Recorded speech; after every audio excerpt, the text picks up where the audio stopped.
We were just having a conversation. I was asking her, what are some of the things that you're interested in, passionate about in your business, and or what are some of your challenges? And you told me that one of the things that you're currently doing is you're selling men's clothing on eBay because it's just not selling as well in Poshmark. Right.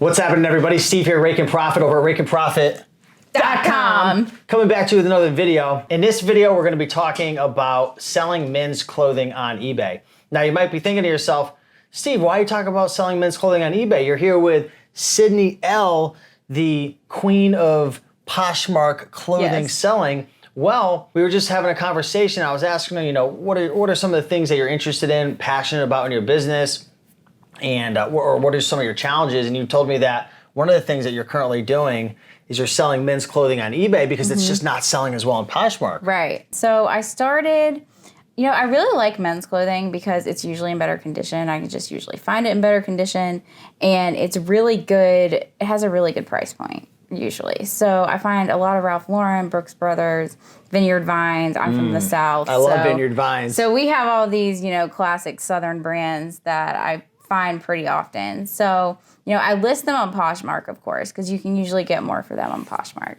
But they tend to move faster on eBay. So I started noticing this, and then I started, cross-posting a little more to eBay. And then that's a question I get pretty often. How do you know what to cross-post? Okay. So I usually tell people to cross-post men's items, jeans, shoes, shirts, things like that. Yeah, the market on Poshmark, I've heard from a couple of my Poshmark buddies, is the men's markets is much smaller. It's because it's very new. So for a long time, we were only allowed to list women's clothing. But it's growing, I'm assuming. It is. It absolutely is. Manish, the founder of Poshmark, is doing a lot with it. Okay. So he's pretty passionate about the men's market and growing it. And, I've even seen him buy from sellers on Poshmark. So. Okay. But right now, you're having more success selling men's clothing on eBay because there's people who are going to be watching this video wanting to get started with selling clothing. Right. So to kind of preface that, because I started selling men's clothing 5 years ago. I'm not very active with it anymore. I'm more of an Amazon seller at this time. But is the men's clothing market, in terms of reselling, is it dead? Because a lot of people, I've interviewed quite a few people today, and I just got done with an interview with a fellow who just absolutely, he just hates, he's not a huge fan of it, let's put it that way. Right, yeah. And was kind of upset, or maybe you can call it complaining in a sense, about men's clothing and it not selling very well. So what are your thoughts on that? I don't think it's dead at all. I think men's clothing tends to be a little more expensive, especially people who are working. They need stuff to wear to work. They need, dress shirts, suits, things like that. So I definitely think that there's a niche for it. So it kind of depends on what you are looking for. I think t-shirts do really well. So you've got like t-shirts, athleisure, and then you've got the opposite end, which is like the dress clothes. So I think those tend to do better versus just, plain everyday things. So you have to really look for stuff that you think people are looking for. Okay. Now, do you have a minimum ASP, average selling price, when it comes to sourcing clothing? Because I know people are going to watch this video and they're going to go out and look for clothing and they're going to get burned.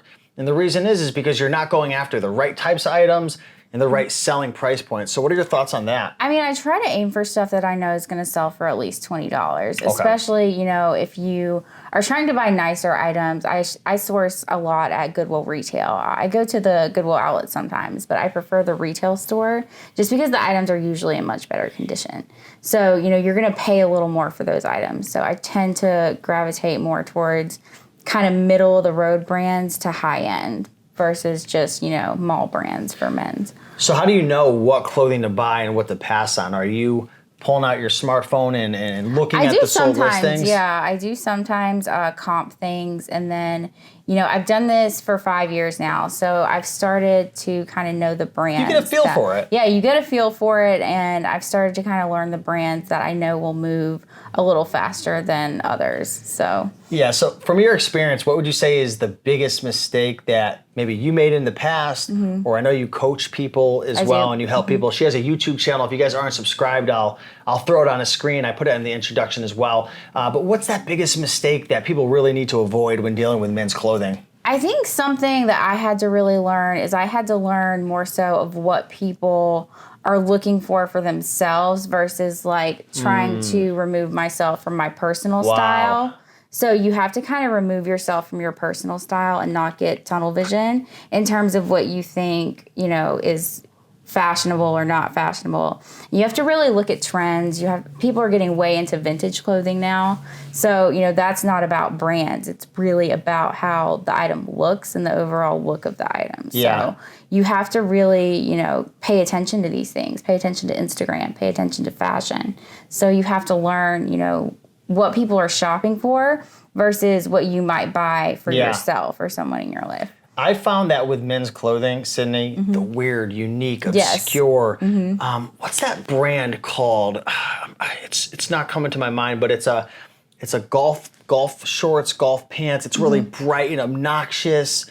I don't know if you know what brand I'm talking about, but they sell for like 40 or 50 bucks. I'm gonna remember what that is, and I'm gonna put it up. But there's also another brand called Jam's World as well. They have ties, they have all different types of clothing. Just crazy, weird, unique stuff. Yeah, if you go to the ties, you can find so many crazy ties that, you know, something that you couldn't just go to a store and buy is a lot of what I look for. Yeah. You know, something that's going to stand out in a sea of listings if they're searching on eBay. You know, what's going to stand out to them? What is something that they would want to buy and say, oh, that's different?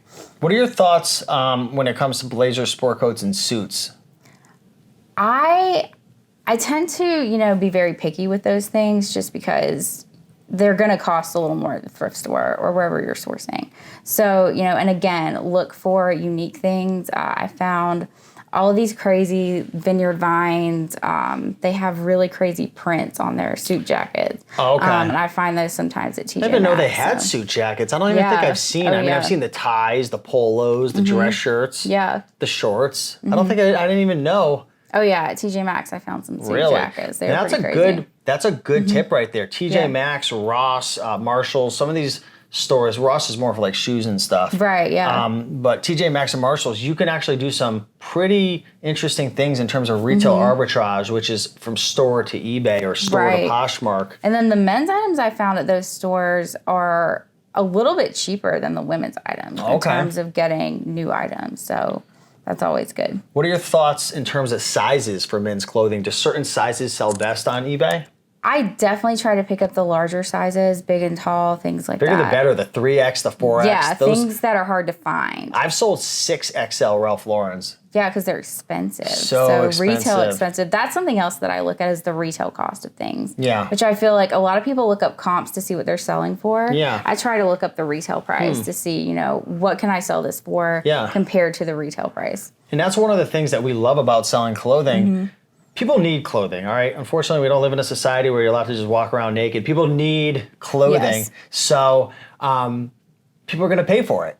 Yeah. And they're expensive in the retail store. They are. And I feel like we're gravitating more towards people shopping on places like Poshmark and eBay, you know, not going to the mall because, you know, you see the malls dying off. Such a ripoff at these places. It's ridiculous. I used to make my mom go to American Eagle when I was a little kid because I wanted to be cool. That's all I wore. She wasn't even making that much money, and we'd be walking out spending like $300 on like some of the stupidest items $80 for a pair of jeans, and now I find all those jeans. You know those things are getting made in China for like $3. Yes, and now I find them at the Goodwill outlet and retail for like $5. Yeah. It's like, why did I pay $80 for a pair of jeans when I could have gone and looked for it for $5? Study the sold listings.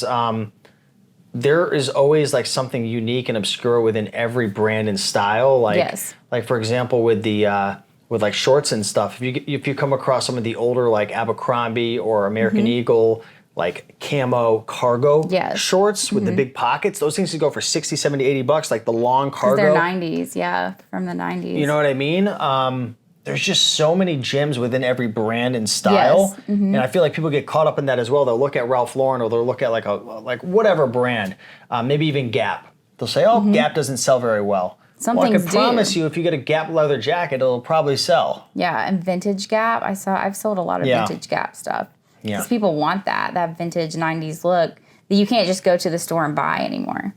So go out there, check out men's clothing. Any other advice or anything else you'd like to say about men's clothing for the folks watching? Just jump into it. Just, try to learn brands, pay attention to trends, what's selling, and you're never going to learn until you actually start kind of buying stuff. And you're going to make mistakes, but you kind of have to make those mistakes to learn what you're doing. Yeah. So I feel like the people who are most successful are the ones who make the most mistakes and the ones who screw up and you get knocked down, you get back up again. It sounds corny, but it's true. It is. I bet you in your Poshmark business, your eBay business, you've screwed up a million times. Oh, yeah. I mean, especially when you first start and you're trying to buy stuff and you don't really know what you're doing. So, I would go to Goodwill and see stuff like Loft and, brands that don't really sell for a ton that I really should have been getting, more so at the bins or the Goodwill outlet, but I was paying retail prices for. So, and you just have to learn that. You have to learn, what kind of price point you can pay for stuff. Yeah, be patient, right?